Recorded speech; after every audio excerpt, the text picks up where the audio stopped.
شروع اللہ کے نام سے جو بڑا مہربان نہایت رحم والا ہے۔ اور اللہ کو اپنی قسموں کا نشانہ نہ بناؤ کہ تم بھلائی نہ کرو اور پرہیزگاری نہ کرو اور لوگوں کے درمیان صلح نہ کرو۔ اللہ سننے والا جاننے والا ہے۔ اللہ تمہاری بے ارادہ قسموں پر تم کو نہیں پکڑتا، مگر وہ اس کام پر پکڑتا ہے جو تمہارے دل کرتے ہیں، اور اللہ بخشنے والا تحمل والا ہے۔ جو لوگ اپنی بیویوں سے نہ ملنے کی قسم کھا لیں ان کے لیے 4 مہینے تک کی مہلت ہے، پھر اگر وہ رجوع کر لیں تو اللہ معاف کر دینے والا مہربان ہے۔ اور اگر وہ طلاق کا فیصلہ کریں تو یقیناً اللہ سننے والا جاننے والا ہے۔ اور طلاق دی ہوئی عورتیں اپنے آپ کو 3 حیض تک روکے رکھیں، اور اگر وہ اللہ پر اور آخرت کے دن پر ایمان رکھتی ہیں تو ان کے لیے جائز نہیں کہ وہ اس چیز کو چھپائیں جو اللہ نے پیدا کیا ہے ان کے پیٹ میں، اور اس دوران میں ان کے شوہر ان کو پھر لوٹا لینے کا حق رکھتے ہیں اگر وہ صلح کرنا چاہیں۔ اور ان عورتوں کے لیے دستور کے مطابق اسی طرح حقوق ہیں جس طرح دستور کے مطابق ان پر ذمہ داریاں ہیں، اور مردوں کا ان کے مقابلے میں کچھ درجہ بڑھا ہوا ہے، اور اللہ زبردست ہے، تدبیر والا ہے۔ تشریح: ضد اور غصے میں کبھی ایک آدمی قسم کھا لیتا ہے کہ میں فلاں آدمی کے ساتھ کوئی نیک سلوک نہیں کروں گا۔ قدیم زمانے میں عربوں میں اس طرح کی قسموں کا بہت رواج تھا۔ وہ ایک بھلائی کا کام یا ایک اصلاح کا کام نہ کرنے کی قسم کھا لیتے، اور جب ان کو اس نوعیت کے کام کے لیے پکارا جاتا تو کہہ دیتے ہیں کہ ہم تو اس کو نہ کرنے کی قسم کھا چکے ہیں۔ یہ کہنا کہ میں بھلائی کا کام نہ کروں گا یوں بھی ایک غلط بات ہے، اور اس کو خدا کے نام کی قسم کھا کر کہنا اور بھی زیادہ برا ہے، کیونکہ خدا تو وہ ہستی ہے جو سراپا رحمت اور خیر ہے۔ پھر ایسے خدا کا نام لے کر اپنے کو رحمت اور خیر کے کاموں سے الگ کرنا کیوں کر درست ہو سکتا ہے؟ بگاڑ ہر حال میں برا ہے، لیکن اگر بگاڑ کو خدا یا اس کے دین کا نام لے کر کیا جائے تو اس کی برائی بہت زیادہ بڑھ جاتی ہے۔ بعض لوگ قسم کو تکیہ کلام بنا لیتے ہیں اور غیر ارادی طور پر قسم کے الفاظ بولتے رہتے ہیں۔ یہ ایک لغو بات ہے اور ہر آدمی کو اس سے بچنا چاہیے۔ تاہم میاں بیوی کے تعلق کی نزاکت کی وجہ سے اس طرح کے معاملات میں ایسی قسم کو قانونی طور پر غیر مؤثر قرار دیا گیا ہے۔ البتہ وہ کلام جو آدمی سوچ سمجھ کر منہ سے نکالے اور جس کے ساتھ قلبی ارادہ شامل ہو جائے اس کی نوعیت بالکل دوسری ہوتی ہے۔ اس لیے اگر کوئی شخص ارادتاً یہ قسم کھا لے کہ میں اپنی عورت کے پاس نہ جاؤں گا تو اس کو قابل لحاظ قرار دے کر اس کو ایک قانونی مسئلہ بنا دیا گیا اور اس کے احکام مقرر کیے گئے۔ خاندانی نظام میں خواہ مرد ہو یا عورت، ہر ایک کے حقوق بھی ہیں اور ہر ایک کی ذمہ داریاں بھی ہیں۔ ہر فرد کو چاہیے کہ دوسرے سے اپنا حق لینے کے ساتھ دوسرے کو اس کا حق بھی پوری طرح ادا کرے۔ کوئی شخص اتفاقی حالات یا اپنی فطری بالادستی سے فائدہ اٹھا کر اگر دوسرے کے ساتھ ناانصافی کرے گا تو وہ خدا کی پکڑ سے اپنے آپ کو بچا نہیں سکتا۔ شروع اللہ کے نام سے جو بڑا مہربان نہایت رحم والا ہے۔ طلاق 2 بار ہے، پھر یا تو قاعدے کے مطابق رکھ لینا ہے یا خوش اسلوبی کے ساتھ رخصت کر دینا، اور تمہارے لیے یہ بات جائز نہیں کہ تم نے جو کچھ ان عورتوں کو دیا ہے اس میں سے کچھ لے لو، مگر یہ کہ دونوں کو ڈر ہو کہ وہ اللہ کی حدوں پر قائم نہ رہ سکیں گے۔ پھر اگر تم کو یہ ڈر ہو کہ دونوں اللہ کی حدوں پر قائم نہ رہ سکیں گے تو دونوں پر گناہ نہیں اس مال میں جس کو عورت فدیے میں دے۔ یہ اللہ کی حدیں ہیں تو ان سے باہر نہ نکلو، اور جو شخص اللہ کی حدوں سے نکل جائے تو وہی لوگ ظالم ہیں۔ پھر اگر وہ اس کو طلاق دے دے تو اس کے بعد وہ عورت اس کے لیے حلال نہیں جب تک کہ وہ کسی دوسرے مرد سے نکاح نہ کرے۔ پھر اگر وہ مرد اس کو طلاق دے دے تب گناہ نہیں ان دونوں پر کہ پھر مل جائیں، بشرطے کہ انہیں اللہ کی حدوں پر قائم رہنے کی توقع ہو۔ یہ خداوندی ضابطے ہیں جن کو وہ بیان کر رہا ہے ان لوگوں کے لیے جو دانش مند ہیں۔ اور جب تم عورتوں کو طلاق دے دو اور وہ اپنی عدت تک پہنچ جائیں تو ان کو یا قاعدے کے مطابق رکھ لو یا قاعدے کے مطابق رخصت کر دو، اور تکلیف پہنچانے کی غرض سے نہ روکو تاکہ ان پر زیادتی کرو، اور جو ایسا کرے گا اس نے اپنا ہی برا کیا۔ اور اللہ کی آیتوں کو کھیل نہ بناؤ، اور یاد کرو اپنے اوپر اللہ کی نعمت کو اور اس کتاب و حکمت کو جو اس نے تمہاری نصیحت کے لیے اتاری ہے، اور اللہ سے ڈرو اور جان لو کہ اللہ ہر چیز کو جاننے والا ہے۔ تشریح: طلاق ایک غیر معمولی واقعہ ہے جو غیر معمولی حالات میں پیش آتا ہے، مگر اس انتہائی جذباتی معاملے میں بھی تقویٰ اور احسان پر قائم رہنے کا حکم دیا گیا۔ اس سے اندازہ کیا جا سکتا ہے کہ دنیا کی زندگی میں مومن سے کس قسم کا سلوک اللہ تعالیٰ کو مطلوب ہے۔ نکاح کا رشتے کو یک بار کی توڑنے کے بجائے اس کو 3 مرحلوں میں انجام دینے کا حکم ہوا جو چند ماہ میں اپنی تکمیل کو پہنچتا ہے۔ ایک انتہائی ہیجانی معاملے میں اس قسم کا سنجیدہ طریقہ مقرر کر کے بتایا گیا کہ اختلاف کے وقت مومن کا رویہ کیسا ہونا چاہیے۔ اپنے مخالف فریق کے ساتھ اس کا سلوک غیر جذباتی انداز میں سوچا ہوا صابرانہ فیصلہ ہو، نہ کہ اشتعال کے تحت ظاہر ہونے والا اچانک فیصلہ۔ اسی طرح طلاق کے جتنے آداب مقرر کیے گئے ہیں سب میں زندگی کا بہت گہرا سبق موجود ہے۔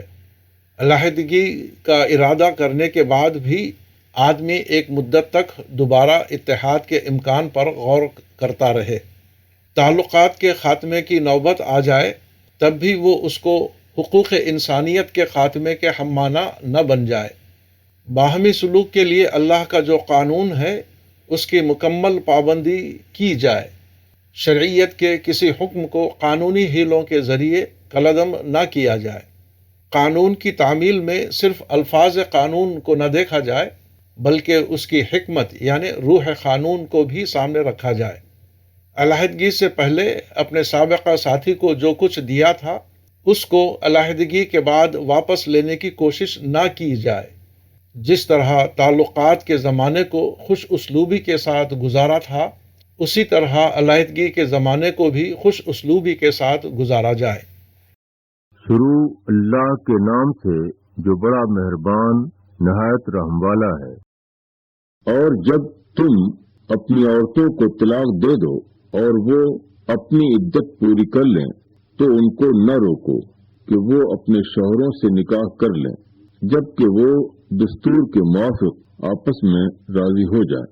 یہ نصیحت کی جاتی ہے اس شخص کو جو تم میں سے اللہ پر اور آخرت کے دن پر یقین رکھتا ہو۔ یہ تمہارے لیے زیادہ پاکیزہ ہے اور ستھرا طریقہ ہے، اور اللہ جانتا ہے تم نہیں جانتے۔ اور مائیں اپنے بچوں کو پورے 2 سال تک دودھ پلائیں ان لوگوں کے لیے جو پوری مدت تک دودھ پلانا چاہتے ہوں، اور جس کا بچہ ہے اس کے ذمہ ہے ان ماؤں کا کھانا اور کپڑا دستور کے مطابق۔ کسی کو حکم نہیں دیا جاتا مگر اس کی برداشت کے موافق، نہ کسی ماں کو اس کے بچہ کے سبب سے تکلیف دی جائے اور نہ کسی باپ کو اس کے بچہ کے سبب سے، اور یہی ذمہ داری وارث پر بھی ہے۔ پھر اگر دونوں باہمی رضامندی اور مشورہ سے دودھ چھڑانا چاہیں تو دونوں پر کوئی گناہ نہیں، اور اگر تم چاہو کہ اپنے بچوں کو کسی اور سے دودھ پلاؤ تب بھی تم پر کوئی گناہ نہیں، بشرطے کہ تم قاعدے کے مطابق وہ ادا کر دو جو تم نے ان کو دینا ٹھہرایا تھا۔ اور اللہ سے ڈرو اور جان لو کہ جو کچھ تم کرتے ہو اللہ تمہارے کاموں سے پوری طرح باخبر ہے۔ اس کو اس کے خاوند نے طلاق دے دی اور زمانہ عدت میں رجعت نہ کی۔ جب عدت ختم ہو چکی تو دوسرے لوگوں کے ساتھ پہلے شوہر نے بھی نکاح کا پیغام دیا۔ عورت نے اپنے پہلے شوہر سے دوبارہ نکاح کرنا منظور کر لیا، مگر عورت کا بھائی غصہ میں آ گیا اور نکاح کو روک دیا۔ اس پر یہ حکم اترا کہ جب دونوں دوبارہ ازدواجی تعلق قائم کرنے پر راضی ہیں تو تم رکاوٹ نہ ڈالو۔ طلاق کے بعد بھی اکثر بہت سے مسائل باقی رہتے ہیں۔ کبھی پہلے شوہر سے دوبارہ نکاح کا معاملہ ہوتا ہے، کبھی متعلقہ عورت کسی دوسرے مرد سے شادی کرنا چاہتی ہے۔ ایسے مواقع پر مشکلات پیدا کرنا درست نہیں۔ کبھی متعلقہ عورت بچے والی ہوتی ہے اور سابقہ شوہر کے بچے کو دودھ پلانے کا مسئلہ ہوتا ہے۔ ایسی حالت میں ایک دوسرے کو تکلیف دینے سے منع کیا گیا اور حکم دیا گیا کہ معاملے کو جذبات کا سوال نہ بناؤ، اس کو باہمی مشورہ اور رضامندی سے طے کر لو۔ اس سے اندازہ ہوتا ہے کہ اختلاف اور علیحدگی کے وقت معاملے کو نپٹانے کا مومنانہ طریقہ کیا ہے۔ وہ یہ کہ طرفین کی جانب جو مسائل باقی رہ گئے ہوں ان کو ایک دوسرے کو پریشان کرنے کا ذریعہ نہ بنایا جائے، بلکہ ان کو ایسے ڈھنگ سے طے کیا جائے جو دونوں جانب کے لیے بہتر اور قابل قبول ہو۔ ایمان روح کی پاکیزگی ہے، پھر جس کی روح پاک ہو چکی ہو وہ اپنے معاملات میں ناپاکی کا طریقہ کیسے اختیار کر سکتا ہے؟ نصیحت کسی کے لیے صرف اس بنا پر قابل قبول نہیں ہو جاتی کہ وہ برحق ہے۔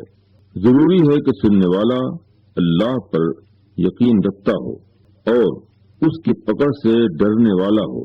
وہ سمجھے کہ نصیحت کرنے والے کی نصیحت کو رد کرنے کے لیے آج اگر میں نے کچھ الفاظ پا لیے تو اس سے اصل مسئلہ ختم نہیں ہو جاتا، کیونکہ معاملہ بالآخر اللہ کی عدالت میں پیش ہونا ہے اور وہاں کسی قسم کا زور اور کوئی لفظی حجت کام آنے والی نہیں۔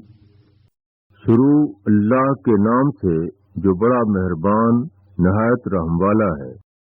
اور تم میں سے جو لوگ مر جائیں اور بیویاں چھوڑ جائیں وہ بیویاں اپنے آپ کو 4 مہینے 10 دن تک انتظار میں رکھیں، پھر جب وہ اپنی مدت کو پہنچیں تو جو کچھ وہ اپنی ذات کے بارے میں قاعدے کے موافق کریں اس کا تم پر کوئی گناہ نہیں، اور اللہ تمہارے کاموں سے پوری طرح باخبر ہے۔ اور تمہارے لیے اس بات میں کوئی گناہ نہیں کہ ان عورتوں کو پیغام دینے میں کوئی بات اشارتاً کہو یا اپنے دل میں چھپائے رکھو۔ اللہ کو معلوم ہے کہ تم ضرور ان کا دھیان کرو گے، مگر چھپ کر ان سے وعدہ نہ کرو۔ تم ان سے صرف دستور کے مطابق کوئی بات کہہ سکتے ہو، اور عقد نکاح کا ارادہ اس وقت تک نہ کرو جب تک مقررہ مدت اپنی ختم کو نہ پہنچ جائے، اور جان لو کہ اللہ جانتا ہے جو کچھ تمہارے دلوں میں ہے، بس اس سے ڈرو اور جان لو کہ اللہ بخشنے والا تحمل والا ہے۔ اگر تم عورتوں کو ایسی حالت میں طلاق دو کہ نہ ان کو تم نے ہاتھ لگایا ہے اور نہ ان کے لیے کچھ مہر مقرر کیا ہے تو ان کے مہر کا تم پر کچھ مواخذہ نہیں، البتہ ان کو دستور کے مطابق کچھ سامان دے دو۔ وسعت والے پر اپنی حیثیت کے مطابق ہے اور تنگی والے پر اپنی حیثیت کے مطابق، یہ نیکی کرنے والوں پر لازم ہے۔ اور اگر تم ان کو طلاق دو قبل اس کے کہ ان کو ہاتھ لگاؤ اور تم ان کے لیے کچھ مہر بھی مقرر کر چکے تھے تو جتنا مہر تم نے مقرر کیا ہو اس کا آدھا ادا کر دو، الا یہ کہ وہ معاف کر دے یا وہ مرد معاف کر دے جس کے ہاتھ میں نکاح کی گرہ ہے۔ اور تمہارا معاف کر دینا زیادہ قریب ہے تقوی سے، اور آپس میں احسان کرنے سے غفلت مت کرو۔ جو کچھ تم کرتے ہو اللہ اس کو دیکھ رہا ہے۔ تشریح نکاح اور طلاق کے قوانین بیان کرتے ہوئے بار بار تقوی اور احسان کی تلقین کی جا رہی ہے۔ اس سے معلوم ہوا کہ کسی حکم کو اس کی اصلی روح کے ساتھ زیر عمل لانے کے لیے ضروری ہے کہ معاشرے کے افراد خالص قانونی معاملہ کرنے والے نہ ہوں، بلکہ ایک دوسرے کے ساتھ حسن سلوک کا جذبہ رکھتے ہوں۔ اسی کے ساتھ ان کو یہ کھٹکا لگا ہوا ہو کہ دوسرے کے ساتھ بہتر سلوک نہ کرنا خود اپنے بارے میں